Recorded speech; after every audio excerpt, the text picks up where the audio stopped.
누가복음 7장 18절에서 35절 말씀. 요한의 제자들이 이 모든 일을 그에게 알리니 요한이 그 제자 중 둘을 불러 주께 보내어 이르되 오실 그이가 당신이오니이까 우리가 다른 일을 기다리오리이까 하라 하매 그들이 예수께 나아가 이르되 세례 요한이 우리를 보내어 당신께 여쭈어 보라고 하기를 오실 그이가 당신이오니이까 우리가 다른 일을 기다리오리이까 하더이다 하니 마침 그때 예수께서 질병과 고통과 및 악귀 들린 자를 많이 고치시며 또 많은 맹인을 보게 하신지라. 예수께서 대답하여 이르시되 너희가 가서 보고 들은 것을 요한에게 알리되 맹인이 보며 못 걷는 사람이 걸으며 나병 환자가 깨끗함을 받으며 귀먹은 사람이 들으며 죽은 자가 살아나며 가난한 자에게 복음이 전파된다 하라. 누구든지 나로 말미암아 실족하지 아니하는 자는 복이 있도다 하시니라. 요한이 보낸 자가 떠난 후에 예수께서 무리에게 요한에 대하여 말씀하시되 너희가 무엇을 보려고 광야에 나갔더냐? 바람에 흔들리는 갈대냐? 그러면 너희가 무엇을 보려고 나갔더냐? 부드러운 옷 입은 사람이냐? 보라, 화려한 옷을 입고 사치하게 지내는 자는 왕궁에 있느니라. 그러면 너희가 무엇을 보려고 나갔더냐? 선지자냐? 옳다, 내가 너희에게 이르노니 선지자보다도 훌륭한 자니라. 기록된 바 보라, 내가 내 사자를 내 앞에 보내노니 그가 내 앞에서 내 길을 준비하리라 한 것이 이 사람에 대한 말씀이라. 내가 너희에게 말하노니 여자가 낳은 자 중에 요한보다 큰 자가 없도다. 그러나 하나님의 나라에서는 극히 작은 자라도 그보다 크니라 하시니 모든 백성과 세리들은 이미 요한의 세례를 받은지라 이 말씀을 듣고 하나님을 의롭다 하되 바리새인과 율법교사들은 그의 세례를 받지 아니하므로 그들 자신을 위한 하나님의 뜻을 저버리니라. 또 이르시되 이 세대의 사람을 무엇으로 비유할까? 무엇과 같은가? 비유하건대 아이들이 장터에 앉아 서로 불러 이르되 우리가 너희를 향하여 피리를 불어도 너희가 춤추지 않고 우리가 곡하여도 너희가 울지 아니하였다 함과 같도다. 세례 요한이 와서 떡도 먹지 아니하며 포도주도 마시지 아니하매 너희 말이 귀신이 들렸다 하더니 인자는 와서 먹고 마시매 너희 말이 보라 먹기를 탐하고 포도주를 즐기는 사람이요 세리와 죄인의 친구로다 하니 지혜는 자기의 모든 자녀로 인하여 옳다함을 얻느니라. 아멘.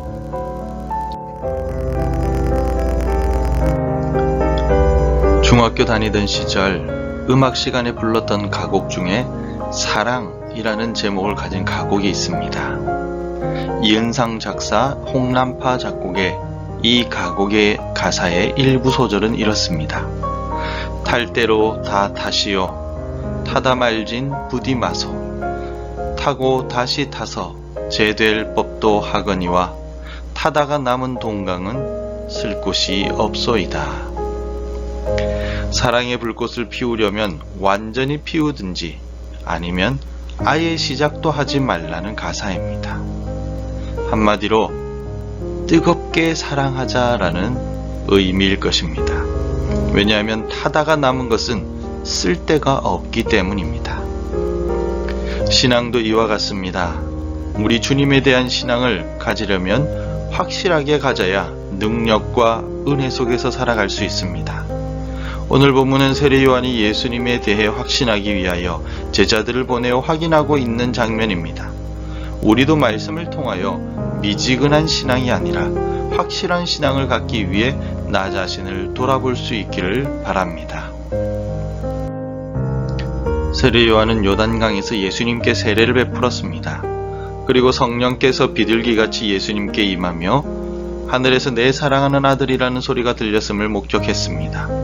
세례 요한도 예수님을 보며 세상 죄를 지고 가는 하나님의 어린 양이라고 분명히 고백했었습니다. 그런데 오늘 본문에서는 자신의 제자들을 예수님께 보내고 예수님에 대해 질문합니다. 19절에서 요한이 그 제자 중 둘을 불러 주께 보내어 이르되 오실 그이가 당신이오니이까 우리가 다른 이를 기다리오리이까 하라 하매. 세례 요한이 이러한 질문을 한 이유가 무엇일까요? 그가 예수님을 의심해서라기보다는 확신 가운데 거하기 위해서입니다. 애매모호한 어중간한 믿음이 아니라 분명하고 확실한 믿음을 가지기 위하여 예수님께 확인차 질문을 하였던 것입니다. 바울은 디모데에게 확실한 일에 거할 것을 권면합니다.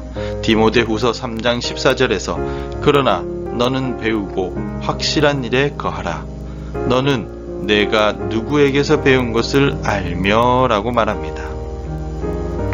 여기서 확실한 일이란 태양빛을 돋보기를 통하여 빛을 모으는 것을 말합니다. 빛을 모으면 강력한 열기로 종이를 태우고 불을 일으킬 수 있습니다. 이처럼 확실한 믿음은 곧 강력한 힘을 발휘하게 됩니다. 세례 요한의 이 질문에 대해서 예수님께서는 지금까지 행하신 일들과 앞으로 행하실 일들이 모두 다 예수님이 메시아이심의 증거라고 대답하고 있습니다. 22절 말씀에서 예수께서 대답하여 이르시되 너희가 가서 보고 들은 것을 요한에게 알리되 맹인이 보며 못 걷는 사람이 걸으며 나병 환자가 깨끗함을 받으며 귀먹은 사람이 들으며 죽은 자가 살아나며 가난한 자에게 복음이 전파된다 하라. 우리의 신앙도 세례 요한과 같이 확실한 신앙을 가질 수 있기를 바랍니다. 그래서 때때로 우리는 신앙에 질문하며 연구할 필요가 있습니다. 반드시 말씀을 묵상하며 기도하면서 때로는 그 말씀에 대해 깊이 연구해야만 합니다. 그리할 때 흔들릴 수 없는 신앙을 가질 수 있습니다. 사도행전 17장 11절 말씀에 베레아 사람들에 대한 이야기가 나옵니다. 베레아에 있는 사람들은 데살로니가에 있는 사람들보다 더 너그러워서 간절한 마음으로 말씀을 받고 이것이 그러한가 하여 날마다 성경을 상고함으로. 이들을 생각해 보십시오. 이들은 날마다 말씀을 받고 묵상하며 상고하였습니다. 세례 요한이 예수님께 제자들을 보내어 확인하였다면 우리는 성경을 통해 확인해야 합니다. 하나님의 말씀을 묵상하고 연구하는 가운데 예수님이 우리의 참된 구원자이심을 확신할 수 있기 때문입니다. 특별히 예수 그리스도께서 하신 모든 일들을 보고 들었던 당대의 바리새인과 율법 교사들은 여전히 예수님을 확신하지 못하고 비난하고 있습니다. 34절에서 인자는 와서 먹고 마시되 너희 말이 보라 먹기를 탐하고 포도주를 즐기는 사람이요 세리와 죄인의 친구로다 하니. 예수님에 대해 정확하게 알지 못했던 이들은 예수님을 비난할 수밖에 없었습니다. 확신이 없었기 때문입니다. 세상이 흔들 수 없고 죄악에 흔들리지 않는 신앙을 가지기 위해서는 날마다 말씀을 묵상하고 연구하는 일에 성실해야 합니다. 말씀을 가까이 함으로 세상을 이기는 신앙을 가질 수 있길 바랍니다. 그리고 또한 말씀을 가까이 함으로 예수님이 우리의 구세주이심을 확신하는 신앙을 가질 수 있기를 바랍니다. 요한계시록은 라오디게아 교회에 이렇게 경고하고 있습니다. 내가 이같이 미지근하여 뜨겁지도 아니하고 차지도 아니하니 내 입에서 너를 토하여 버리리라. 미지근한 신앙은 하나님께 버림받을 수밖에 없습니다. 성도 여러분, 우리의 신앙은 라오디게아 교회의 미지근한 신앙이 아니라 세례 요한과 같이 베레아 사람들과 같이 확신에 거하는 신앙을 가집시다. 말씀을 매일 사모하며 세상을 이기는 신앙을 가지고 오늘도 승리하기를 소망합니다. 기도하겠습니다.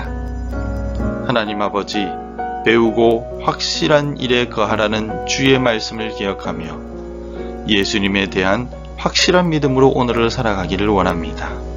하지만 현실로 인하여 주님의 능력을 의심하고 우리의 죄로 인하여 예수님이 나의 구세주이심에 의문을 가질 때가 있습니다. 나의 믿음 없음을 불쌍히 여겨주시고 간절함과 뜨거움으로 주를 사랑하게 도와 주옵소서. 예수님의 이름으로 간절히 기도드립니다. 아멘. 함께 기도해 주시기 바랍니다. 굳건한 믿음으로 오늘도 주님만 사랑하게 하소서. 말씀과 기도로 힘쓰므로써 세상을 이기는 교회, 세상을 극복하는 가정 되게 하소서. 환우들과 어르신들의 건강을 지켜주시고 회복시켜 주옵소서. 오늘도 말씀과 기도로 하루를 시작하시기를 바랍니다.